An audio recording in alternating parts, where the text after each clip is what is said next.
research is a way for teachers to have continuing professional development, to be able to expand their repertoire of knowledge to improve their own teaching. And so that's an important area where research applies directly to the professional life. And much of that kind of research that's done in the schools is in collaboration with other teachers. Another area of interest that I think is interesting and relevant for people in the professional fields in doing research has to do with the writing part of the research. I mentioned a few minutes ago that through the process of editing you are sort of engaging in a certain kind of reflection. And that puts emphasis on the process of writing, the idea that it's not so much the final product that is the purpose, but the process of doing the writing itself. Absolutely.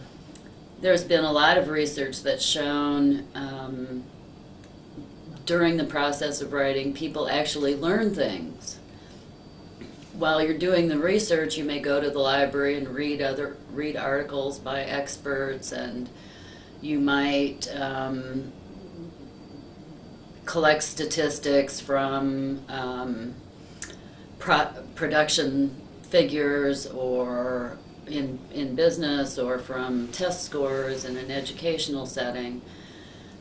That's all learning because you're collecting information.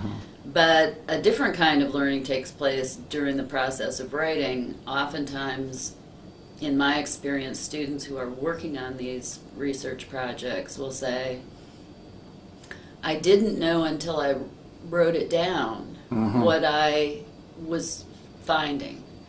And so often the process of writing and putting your thoughts, I sometimes tell my students those thoughts, that's why they call it gray matter. It's very nebulous. But once you have to put it in words and frame it into sentences and so forth on the paper, it becomes much more malleable, and you can shape it into the way you want to present it. It's kind of like Bloom's taxonomy. You're gathering the data through the initial research and doing the lower level thinking skills, and then when you're writing the paper, you're doing the evaluation and analysis and synthesis. That's a great way to look at it. That Bloom's taxonomy, and an in-depth research project like this really gives you an opportunity to go up that taxonomy and experience all the levels of knowledge. And another aspect of the research idea is that that relates to the students' professional lives has to do with other things that professionals do. Grants. That's a big opportunity, especially in the field of education, for teachers. Most of the school divisions in our area offer mini grants, and teachers can apply for those, but unless they're able to present research to back up their ideas, they're not as likely to get those kinds of grants. A good grant proposal is not only the proposal for what the activity is going to be, but a sort of review of literature that would go into that. Exactly. The grant funders want to know, has this already been done before, or is this something new that's being tried? And so that kind of background research to prepare the context of the project is very important. Another thing that I think the research can do to prepare students for a successful professional career is teach them how to ask probing questions. And this is something that everybody knows how to ask a question. Everybody knows how to say who, what, when, where, why. Right. But when you're conducting research, the kind of questions that you're asking are questions that don't have an answer. And usually the people who are at the top of their profession, in our field, people with a master's degree or a PhD or an MBA, they're able to ask questions that don't have answers. And the purpose for that, asking that kind of question, is to explore and discover answers rather than to just expect an answer that could fill in the blank in your mind, so to speak. Yeah, it's not like a legal case where the defense attorney only asks the question that he knows the answer exactly, to. Exactly. In academic research, but also in business, the most important questions to find the answers to are the ones that don't already have an answer. And that's a kind of skill that is not just a skill that serves professionals, but it's a life skill as well. I touched on this earlier, but one of the other things that I think is probably key to the research and the writing part of it is the persuasive skills that students develop. I've found in the field of education research, almost any textbook that's published that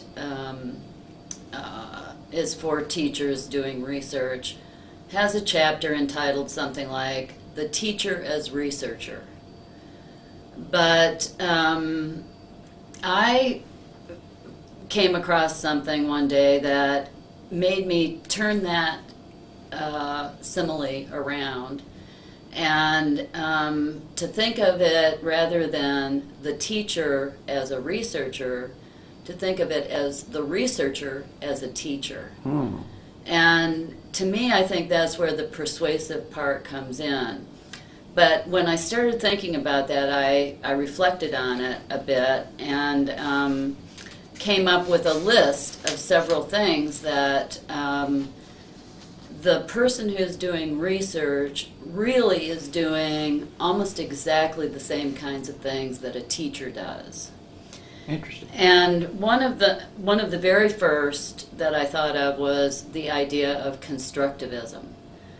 In education, we know that people learn best when the new knowledge is built upon the present knowledge. Right. And that's the theory of constructivism. And of course, if you're a researcher and you're writing or presenting your research to an audience, you're building new knowledge on a foundation of prior knowledge. Another thing that a teacher always does is be a critical thinker. And the skills that you use to do that as a teacher are the same as the skills that you do as a researcher. So really, the teacher, the researcher as teacher is evident there. You have to provide arguments for both sides of an issue.